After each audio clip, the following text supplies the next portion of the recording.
Papers हैं, एक तो डॉक्टरों के लिए और एक जो है जनरल पब्लिक के लिए।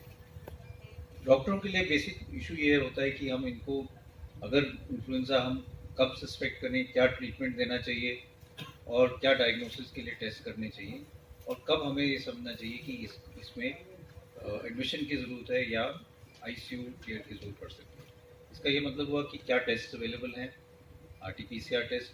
कई दफ़ा लोगों को जुकाम नज़ला बुखार होता है, तो उसके लिए क्या टेस्ट करना चाहिए। कई दफ़ा सिर्फ कोविड का टेस्ट किया जाता है और फिर हम मेरे पेशेंट को कहते हैं कि नहीं, साथ में इन्फ्लुएंजा का भी करो, तो इन्फ्लुएंजा पॉजिटिव आता है। अब इसका रीज़न क्या है? क्योंकि इन्फ्लुएंजा के लिए अलग दवाई भी अवेलेबल है, एंटीवायरल अवेलेबल है। तो अगर आपको पता चल जाए कि किस वायरस से इन्फेक्शन हो रहा है, तो आप उसके लिए स्पेसिफिक ट्रीटमेंट भी कर सकते हैं, उसका स्पेसिफिक प्रोटोकॉल भी फॉलो कर सकते हैं। तो डॉक्टर्स के लिए इन terms of diagnosis, treatment, management के लिए क्या करना चाहिए, एंटीबायोटिक्स देना चाहिए या नहीं देना चाहिए। वायरल इन्फेक्शन है, एंटीबायोटिक्स का ज़्यादा रोल नहीं है, तो इसलिए मिसयूज़ ऑफ एंटीबायोटिक्स को अवॉइड करने की भी ज़रूरत है। तो ये सारी चीज़ें जो है ये फिजिशियन पॉइंट ऑफ व्यू से हैं। जनरल पब्लिक के लिए ये है कि हम इसके क्या लक्षण होते हैं, सिम्टम्स क्या हैं, तब आपको समझना चाहिए कि आपको फ्लू लाइक सिंड्रोम है, जो कोविड भी हो सकता है, इन्फ्लुएंजा भी हो सकता है और रेस्पिरेटरी वायरसेस भी हो सकते हैं। ये समझना ज़रूरी है कि क्लिनिकली ये कहना कि इसको कोविड है और इनको इन्फ्लुएंजा है बहुत मुश्किल है। ये कहना पॉसिबल नहीं है, क्योंकि सिम्टम लगभग एक जैसे ही होते हैं। लेकिन पेशेंट को समझना चाहिए कि मेरे फ्लू के क्या सिम्टम्स हैं, कब उनको टेस्ट कराना चाहिए, कौन से ऐसे पेशेंट्स हैं जो हाई रिस्क ग्रुप में आते हैं, कि उनको अगर उनकी एज ज़्यादा है, डायबिटीज़ है, शुगर कंट्रोल पे नहीं है, क्रॉनिक रेस्पिरेटरी प्रॉब्लम है, हार्ट फेलियर के पेशेंट्स हैं, या डायलिसिस पे हैं, या कोई कीमोथेरेपी पे पेशेंट्स हैं, इनको अपने ज़्यादा ध्यान रखने की ज़रूरत है। और क्या वो प्रिकॉशन रख सकते हैं जिससे ये इन्फेक्शन उनको ना हो, या घर में वो उसको फैलने से रोक पाए। साथ साथ ये चीज़ें हैं कि उनको वैक्सीनेशन का क्या इम्पोर्टेंस है, क्यों लगानी चाहिए, कब लगानी चाहिए, ये सारी चीज़ें जो हैं ये जनरल पब्लिक के लिए भी हैं। इसके साथ भी देखते थे कि इन्फ्लुएंजा के कारण कुछ डेथ्स होती हैं, और इसलिए हम यही कहते हैं कि जो हाई रिस्क ग्रुप है, बुजुर्ग लोग हैं, जिनको कोमॉर्बिडिटीज़ हैं और बीमारियां हैं, उनको वैक्सीन लगानी चाहिए। और ये डेटा हमारे देश से भी नहीं है, अगर हम ग्लोबल डेटा देखें, ये माना जाता है कि हर साल यूएसए में भी, जहाँ वैक्सीन भी होती है, इन्फ्लुएंजा के कारण almost 30 to 40,000 people die every year because of influenza. तो influenza deaths are there every in all parts of the world, because elderly में सीवियर इन्फेक्शन हो सकता है, वायरल निमोनिया हो गया, और उस निमोनिया के कारण आपको वेंटिलेटर की ज़रूरत पड़ गई, आईसीयू की ज़रूरत पड़ गई, और मोर्टेलिटी हो गई। तो influenza can also cause death, but it causes predominantly in people with comorbidities rather than younger age group। Younger age group में भी सिक पेशेंट्स आते हैं। ज़रूरी यही है समझना कि it is preventable by vaccination and Covid appropriate. इसलिए हम इसको ज़्यादा पुश कर रहे हैं कि गाइडलाइंस जो हैं जनरल पब्लिक के लिए, डॉक्टर्स के लिए, ये इसीलिए हैं कि हम क्या कर सकें कि हम आगे के लिए अपने आप को और लोग अपने आप को बचा के रखें, प्रॉपर ट्रीटमेंट प्रोटोकॉल्स हों, जिससे हम वायरल इन्फेक्शन, स्पेशली जो रेस्पिरेटरी वायरल इन्फेक्शन है, उससे हम बचे रहें, केसेस भी कम हो, हॉस्पिटल एडमिशन भी कम हो, और लोगों में अवेयरनेस भी ज़्यादा हो।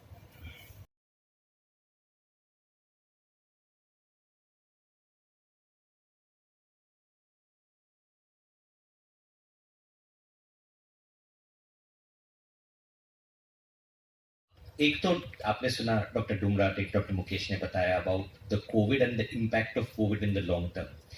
तो ये 2.5-3 साल में बाकी जो बीमारियां हैं, B it TB detection, B it management of cancer, या आप अगर क्रॉनिक डिजीजेस देखोगे जैसे सीओपीडी है, डायबिटीज है, एक्सेट्रा, इसका मैनेजमेंट अच्छी तरह नहीं हो पाया क्योंकि सारे डॉक्टर्स, सारे health care workers were fighting Covid as one team. तो हम लोग अब जब पेशेंट्स देख रहे हैं तो उनका जो basic chronic disease, background disease है, उसका कंट्रोल पहले की तरह नहीं रहा। So a lot of the healthcare is also focused on trying to get these diseases back under control, कि ये सीओपीडी का कंट्रोल ठीक हो जाए, डायबिटीज का हो जाए, कैंसर की ट्रीटमेंट ठीक ठाक हो जाए, टीबी डिटेक्शन फिर रास्ते पे आ जाए। तो ये सारा और एक फोकस एरिया है जो कि हम लोग पोस्ट कोविड अभी कर रहे हैं सब मिलकर।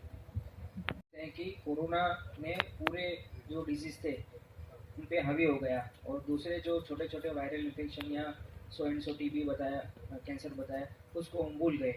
तो आने वाले दिनों में क्या आप देख रहे हैं तो सर जी मतलब भूल गए से भी ज्यादा मेरे ख्याल से आप समझ सकते हो, आपने तो रिपोर्ट किया है लास्ट 2.5-3 साल से सारी अस्पताल जो है वो खचाखच कोविड से भरी हुई थी। पेशेंट सोचते थे कि अगर अस्पताल चले गए तो फिर कोविड हो जाएगा, वो एक डर था। जो पेशेंट्स क्रॉनिक डिजीज लेके आते भी थे तो हार्ट अटैक स्ट्रोक वगैरह लेके अस्पताल आना चाहते थे, उनके लिए आना मुश्किल था।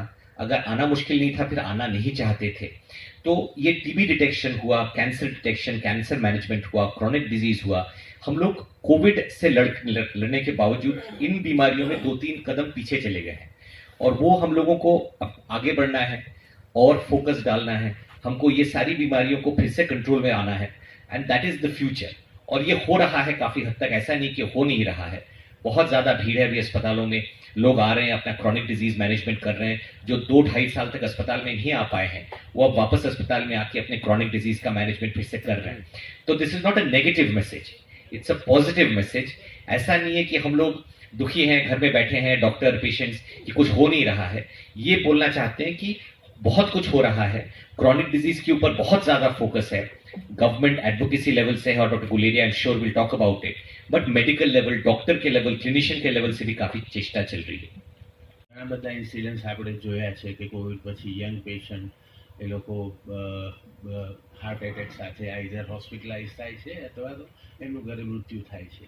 હવે એનું કોઈ ડાયરેક્ટ આપણને હજી સુધી કોઈ કોરિલેશન મળ્યું નથી કે ના એ કોવિડ જ જવાબદાર છે, પણ ડેફિનેટલી એના પછી એ નંબર્સ વધ્યા છે એટલે આપણે એવું માનીએ છીએ કે કદાચ એસોસિએશન હોઈ શકે, જેના માટેના રિસર્ચ અથવા તો સ્ટડી ચાલી રહી છે, પણ હજી આપણે એવું ના કહી શકીએ કે ફક્ત એ જ જવાબદાર છે. कोविड चल रहा था, अभी ये हमारे गुजरात की बात करें तो ये H3N2 आया है। तो सर कब तक इन्हें हम पूरी सभी ये वायरल इन्फेक्शन को दोस्ती बनाकर चलेंगे? ऐसे कब तक हो सकता है अगर ये हुआ तो? रेस्पिरेटरी वायरल इन्फेक्शन तो हमारे साथ बहुत टाइम से हैं, सदियों से, मैं तो कहूँगा सेंचुरी से हैं। और वायरल इन्फेक्शन पहले भी आते थे जाते थे। अगर हम पिछले 20-30 साल का इंडिया का ही डेटा देखें, सर्वेलेंस डेटा, तो वायरल इन्फेक्शन भारत में भी वेव्स में आए हैं। H3N2 का एक आउटब्रेक भी हांगकांग में हुआ 1968 में। तो काफ़ी हद तक वायरल इन्फेक्शन जो है वो रहेंगे, और वायरसेस जो हैं वो हमारे साथ रहेंगे। कुछ जब मौसम बदलता है, जैसे सर्दियों का मौसम है, जैसे मैंने कहा मानसून का मंथ है, तो इस टाइम में because of humidity and other factors virus infection बढ़ जाते हैं और कुछ हद तक कम हो जाते हैं। कई साल ऐसे रहते हैं जहाँ पे कुछ केसेस कम हुए, कई दफ़ा वायरस क्योंकि म्यूटेट करता है और इन्फेक्शन ज़्यादा होने के चांसेस होते हैं, केसेस ज़्यादा हो जाते हैं। लेकिन ये आज का फिनोमेना नहीं है, ये फिनोमेना तो कई डिकेड से हो रहा है कि वायरल इन्फेक्शन पहले भी आ रहे थे, अभी भी आ रहे हैं। हाँ, एक दो अंतर है कि हमारे में अवेयरनेस ज़्यादा हो गई है, हमारे टेस्टिंग एबिलिटी बढ़ गई है, क्योंकि हम इनको ज़्यादा टेस्ट कर सकते हैं। PCR बेस्ड टेस्ट ज़्यादा आ गए हैं, रैपिड टेस्ट हम कर सकते हैं। 20 साल पहले हम ये नहीं कर सकते थे, तो हम सोचते थे कि ये वायरल इन्फेक्शन है, लेकिन डायग्नोसिस नहीं हो पाता। लेकिन इसका ये मतलब नहीं कि पहले वायरल इन्फेक्शन नहीं थे और अभी आना शुरू हुए। वायरल इन्फेक्शन अगर आप देखें, अगर आप पहले की बात करें, इन्फ्लुएंजा की बात करें, 2009 में भी एक पैंडेमिक आया था H1N1 का, जिसको हम स्वाइन फ्लू कहते थे। वो भी एक इन्फ्लुएंजा वायरस के कारण ही था। तब भी काफ़ी हद तक डेथ्स भी हुई थी, सीवियर केसेस भी आए थे, लेकिन वो अपने आप में वो ठीक हो गया। इसी तरह से H3N2 अब और उसी का टाइप इन्फ्लुएंजा ए का ही वेरिएंट है। तो वायरल इन्फेक्शन तो रहेंगे, और ये नहीं हम कह सकते कि ये खत्म हो जाएंगे। He's an ID specialist from Pune. He was instrumental in drafting these guidelines, so I'll just pass it on to him to answer the second part of the question. Thank you, Dr. Dumra. So, he actually came up with this idea.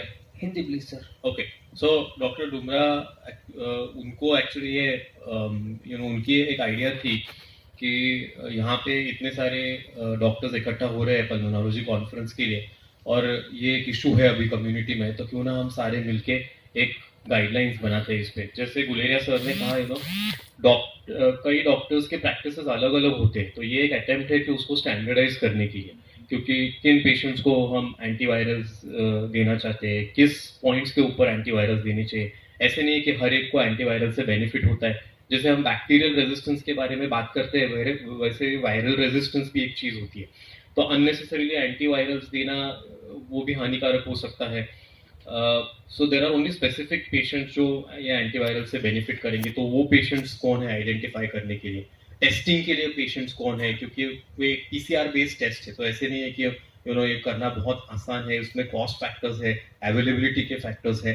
तो किन patients को ये testing करना चाहिए, कैसे approach होना चाहिए, किन पेशेंट्स को एडमिट करना चाहिए, तो ये सारी चीजें डॉक्टरों के लिए है, जो जिससे प्रैक्टिसेस यूनिफॉर्म हो जाएंगे. रेजिस्टेंस, एंटीबायोटिक्स के साइड इफेक्ट्स और यूनिफॉर्मिटी इन प्रैक्टिस आ जाएगा. जैसे गुलेरिया सर ने कहा कि पब्लिक के लिए जो है उसमें दो चीजें, एक तो पब्लिक को क्या स्टेप्स लेनी चाहिए वो है, क्योंकि प्रिवेंटिव मेजर्स जैसे सर ने कहा, वैक्सीनेशन इंपॉर्टेंट है.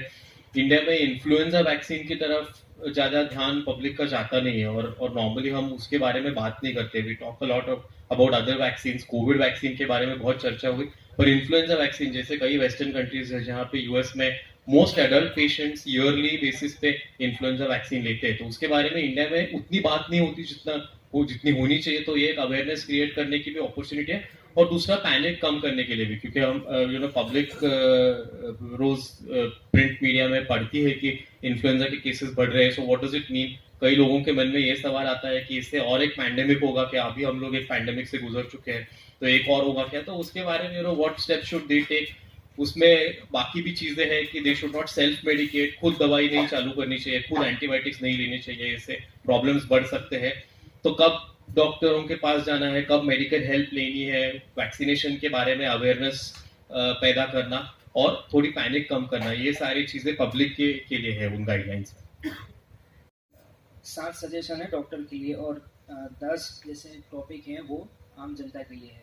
तो ये जो हमने डॉक्यूमेंट तैयार किया है वो आईएमए थ्रू या आपके थ्रू गवर्नमेंट, सेंट्रल गवर्नमेंट या हेल्थ डिपार्टमेंट गुजरात का या केंद्र सरकार का, वहाँ हम इसे प्रेजेंट करने वाले कि ये होना चाहिए ऐसे कुछ.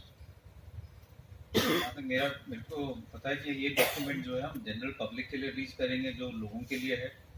जो डॉक्टर्स के लिए है वो वेरियस जो सोसाइटीज़ हैं या बॉडीज़ हैं डॉक्टर्स की, चाहे वो चेस्ट की हो, चाहे इंटरनल मेडिसिन की हो, उनको प्रोवाइड किया जाएगा कि ये कंसेंसस ट्रीटमेंट है, इसको आगे वो डिसेमिनेट करें और लोगों में ये आगे यूटिलिटी करें. अभी जहाँ तक मेरे को पता है, डॉक्टर इसको क्लैरिफाई कर सकते हैं, कोई ऐसा major step in terms of policy makers का इतना नहीं. So ये जो कॉन्फ्रेंस है pulmonary and critical care update हमारी, this conference is backed by 3 organisations: association of chest physicians of Gujarat, association of physicians of Ahmedabad and Indian society of critical care medicine. So इसमें chest के लोग हैं, critical care के लोग हैं और physicians भी इन्वॉल्व हैं. सो ये पूरी की पूरी जो रिकमेंडेशन है इस प्लेटफॉर्म से इसीलिए लॉन्च की जा रही है, सो दैट ये सोसाइटीज़ का बैकिंग भी हमारे पीछे है और इतने ही लोगों को हम डिसेमिनेट भी कर सकेंगे. सो ये पॉलिसी नहीं है, अभी गवर्नमेंट तक अप्रोच नहीं है, बट रिकमेंडेशन इन सोसाइटीज़ की तरफ से है. एपिडेमिक, द एंटायर फोकस जो हमारा ध्यान था वो एक्यूट केयर पे था, because we were seeing volumes of patients who were coming to the hospitals, getting into the ICUs. काफ़ी डेथ्स भी हमने देखी, and the entire focus was on treatment. Although vaccine की बात हो रही थी, पर वैक्सीन की इफेक्टिवनेस कैसी रहेगी, आगे चल के इन्फेक्शंस हम कर पाएंगे कि नहीं उन वैक्सीन से, आज तक वो डिबेट चल रही है कि वो वैक्सीन कितने इफेक्टिव हैं. But the focus over a period of time shifted to 2 things. एक कि कोविड से बचा कैसे जा सकता है, और 2, जिन मरीजों को कोविड हुआ था और वो ठीक होके घर गए, उनमें से कुछ मरीजों को काफ़ी डैमेज रह गया था और उनके रिहैबिलिटेशन के लिए क्या किया जा सकता था.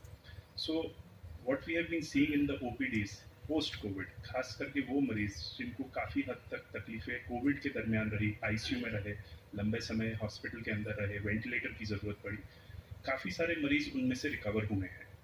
बट कुछ मरीज अभी भी ऐसे हैं जिनमें काफ़ी लंग डैमेज रह गया है और उनकी क्वालिटी ऑफ लाइफ पर काफ़ी असर पड़ा है. अब ये इस स्टेज पर लाइफ थ्रेटनिंग डिजीज़ नहीं रहती, पर एक डिसेबलिंग डिजीज़ हो जाती है. सो एक तो उनकी तबीयत सुधारने के लिए हमने कुछ दवाइयाँ यूज़ की, पर आज तक ऐसी कोई दवाई लॉन्च नहीं हुई है कि जो ये डैमेज को नॉर्मलाइज कर सके.